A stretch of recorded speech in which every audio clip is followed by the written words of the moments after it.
एक श्रापित राजा जो अपने ही पुत्रों को जन्म नहीं दे सकता था, एक दिव्य मंत्र जिससे देवताओं को पृथ्वी पर बुलाया जा सकता था, और दूसरी ओर एक ऐसा बालक जन्म लेने वाला था जिसके जन्म के साथ ही गीदड़ रोने लगे, आकाश में अपशकुन होने लगे और विदुर ने चेतावनी दी, यह बालक पूरे कुरुवंश के विनाश का कारण बनेगा।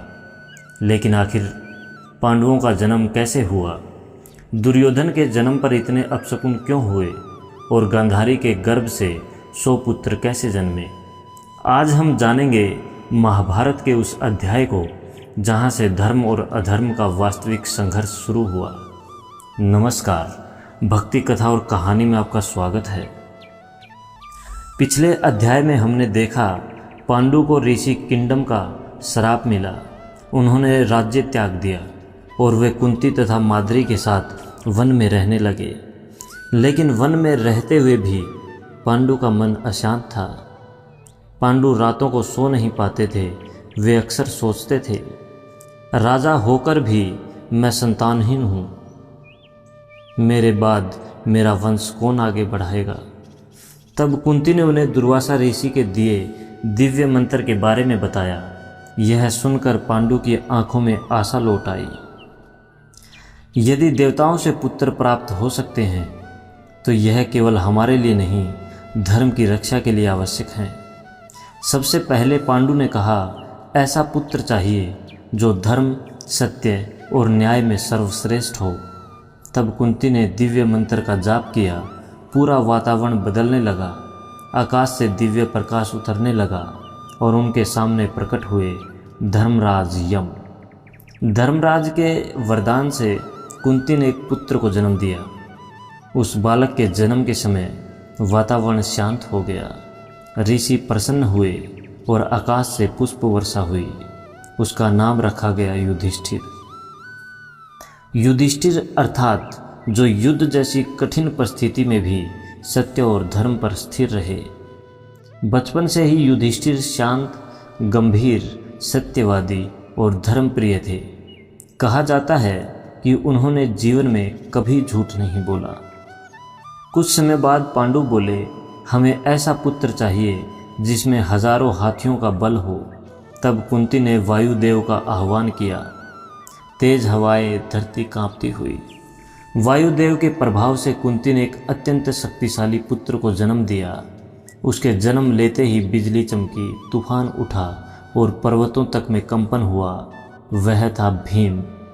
कहा जाता है कि भीम में 10,000 हाथियों का बल था। एक बार बाल्यकाल में ही वे कुंती की गोद से गिर पड़े। जिस चट्टान पर वे गिरे वह टूट गई, लेकिन भीम को खरोंच तक नहीं आई। तब पांडु चाहते थे ऐसा पुत्र जो संसार का सबसे महान योद्धा बने। तब कुंती ने देवराज इंद्र का स्मरण किया। आकाश में गर्जना, दिव्य प्रकाश। इंद्र के तेज से एक दिव्य बालक जन्मा। उसके जन्म पर देवताओं ने दुंदुभी बजाई, अप्सराएं नृत्य करने लगी और ऋषियों ने भविष्यवाणी की, यह बालक संसार का महानतम धनुर्धर बनेगा। उसका नाम रखा गया अर्जुन। अर्जुन अर्थात शुद्ध, उज्ज्वल और श्रेष्ठ। अर्जुन आगे चलकर द्रोणाचार्य के सबसे प्रिय शिष्य, श्री कृष्ण के सखा और महाभारत युद्ध के सबसे महान योद्धा बने। माद्री यह सब देख रही थी। उनके मन में भी मातृत्व की इच्छा जागी। उन्होंने कुंती से विनती की, माद्री, मुझे भी उस मंत्र का उपयोग करने दो। कुंती ने सहमति दी। माद्री ने अश्विनी कुमारों का स्मरण किया। वे देवताओं के वैद्य थे। माद्री ने जुड़वा पुत्रों को जन्म दिया, नकुल, सहदेव। नकुल अत्यंत सुंदर, घुड़सवारी में निपुण और तलवारबाजी में कुशल थे। सहदेव अत्यंत बुद्धिमान, ज्योतिष और नीति में पारंगत और भविष्य जानने की क्षमता रखने वाले थे। पांचों पांडव साधारण मनुष्य नहीं थे, वे देवताओं के अंश थे। उनका जन्म पृथ्वी पर धर्म की स्थापना और अधर्म के विनाश के लिए हुआ था। उधर हस्तिनापुर में गांधारी गर्भवती थी, लेकिन समय बीतता गया। महीने बीत गए, फिर 1 वर्ष, लेकिन संतान जन्म नहीं ले रही थी।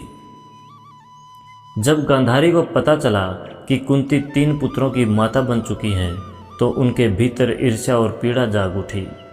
क्रोध में गांधारी ने अपने पेट पर प्रहार कर दिया और उनके गर्भ से एक कठोर मांसपिंड बाहर निकला।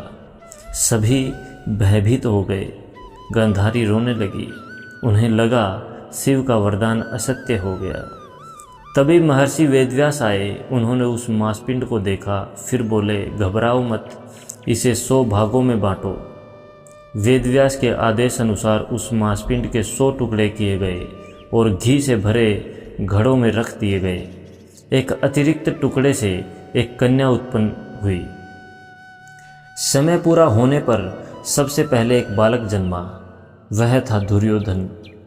लेकिन उसके जन्म लेते ही गीदड़ों का रोना, कौवों की आवाज़ें, आकाश में बिजली, पूरा वातावरण भयावह हो गया। गीदड़ रोने लगे, गधे चिल्लाने लगे, आकाश में अशुभ संकेत दिखाई देने लगे। विदुर समझ गए यह साधारण बालक नहीं है।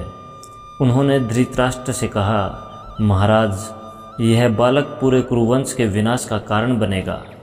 राजधर्म कहता है कि एक पुत्र के लिए पूरे वंश को संकट में नहीं डालना चाहिए। धृतराष्ट्र मोह में पागल थे, लेकिन धृतराष्ट्र पिता थे। वे अपने प्रथम पुत्र को त्याग नहीं सके। मैं अपने पुत्र को नहीं मार सकता। यहीं से महाभारत का सबसे बड़ा संघर्ष शुरू होता है। एक ओर थे देवताओं के अंश पांडव, दूसरी ओर था मोह, अहंकार और ईर्ष्या से जन्मा दुर्योधन। धीरे धीरे गांधारी के 100 पुत्र और एक पुत्री जन्मे। उनमें सबसे प्रमुख थे दुर्योधन, दुशासन और उनकी बहन थी दुश्ला। शकुनी अब हस्तिनापुर में रहने लगा था। वह धीरे धीरे दुर्योधन के मन में ईर्ष्या, अहंकार और पांडवों के प्रति द्वेष भरने लगा। महाभारत हमें यहाँ एक गहरा सत्य सिखाती है। जब जन्म धर्म, त्याग और दिव्यता से होता है तो वह युधिष्ठिर, अर्जुन और भीम बनता है। लेकिन जब जन्म ईर्ष्या, क्रोध और मोह के वातावरण में होता है तो वह दुर्योधन बनता है। आज हमने देखा पांडवों का दिव्य जन्म, दुर्योधन के जन्म के अपशकुन और हस्तिनापुर में शुरू होती हुई ईर्ष्या की आग। लेकिन अभी संघर्ष खुलकर सामने नहीं आया था, क्योंकि अब पांडव और कौरव साथ बड़े होंगे, शिक्षा प्राप्त करेंगे और वहीं से शुरू होगी प्रतिद्वंद्विता। अगले अध्याय में भीम और दुर्योधन की शत्रुता बढ़ेगी। दुर्योधन भीम को मारने की कोशिश करेगा। गुरु द्रोणाचार्य का प्रवेश होगा और शुरू होगी महाभारत के महान योद्धाओं की शिक्षा।